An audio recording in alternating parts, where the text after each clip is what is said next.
To put it in more general terms, paradigms filter incoming experience. We are viewing the world through our paradigms all the time.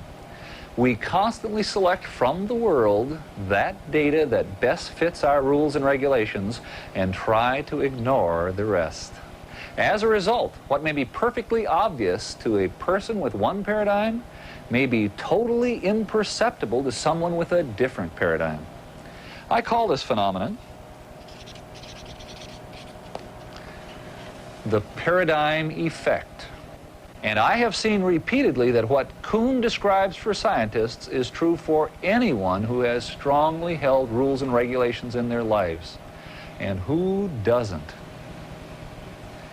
In my work with companies around the world, I have seen this paradigm effect blind business people to new opportunities, cause salespeople to overlook new markets, obscure effective strategies from management, and it can blind each and every one of us to creative solutions to difficult problems.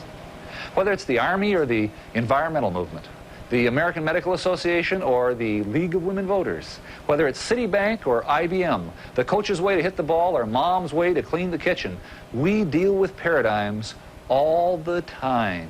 And I believe that it is our rules and regulations that keep us from successfully anticipating the future, because we try to discover the future by looking for it through our old paradigms.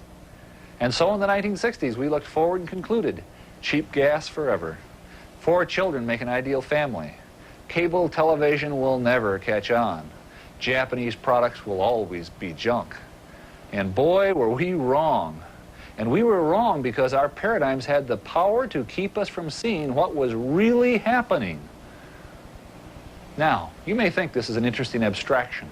So I would like to give you concrete examples that demonstrate how paradigms influence the way you and I see and understand the world. I'd like to start with an example similar to one that Thomas Kuhn cites in his book. I'm going to use elements most of you know quite well, cards from a card deck. What I'm going to do is I'm going to show you 8 cards very rapidly. I want you to identify them silently to yourself as I go through them. I'll give you a couple of seconds between each card. Ready? Here we go.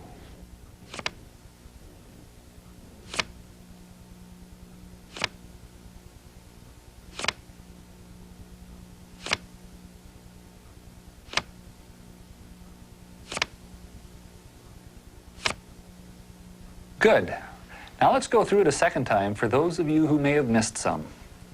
This time I'm going to give you twice as much time as I gave you the first time. Ready? Go.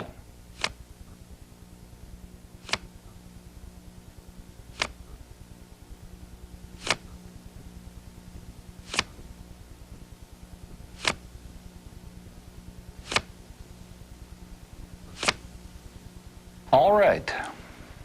We're going to go through it one more time just to check things out. This time I'm going to give you 4 times as much time as the last time. Ready? Here we go.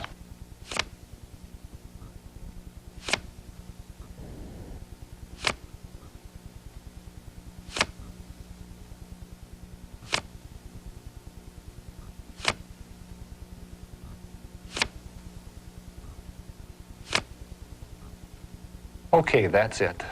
How many of you noticed something strange about these cards?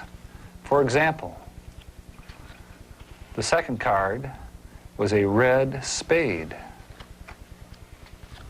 or that the 5th card was a black heart, or that the last card was another red spade. I know most of you missed these exceptions on the first run-through. And I know most of you missed them on the second run-through, too. But I would also bet that almost all of you identified the legitimate cards when they came up. You see, you were misled by your rules and regulations about the way a deck of cards is supposed to be, your card deck paradigm. And that is what was blocking your vision of the exceptional cards. Remember what I said about paradigms, how they filter data? Well, you were trying to see the cards the right way, Right means according to your card deck paradigm, black spades, black clubs, red hearts, red diamonds. And so you saw the legitimate cards very easily, very quickly. In fact, I know the majority of you saw those cards on the first run through, and that was quicker than a 30th of a second.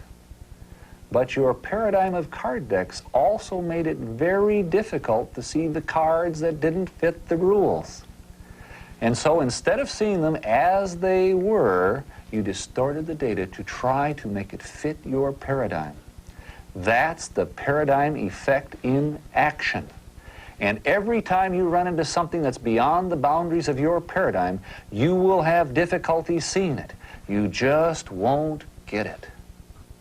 Now, this is a funny deck of cards. So you might want to write off this entire experience as interesting but irrelevant to real life. So let's talk about paradigms and real life.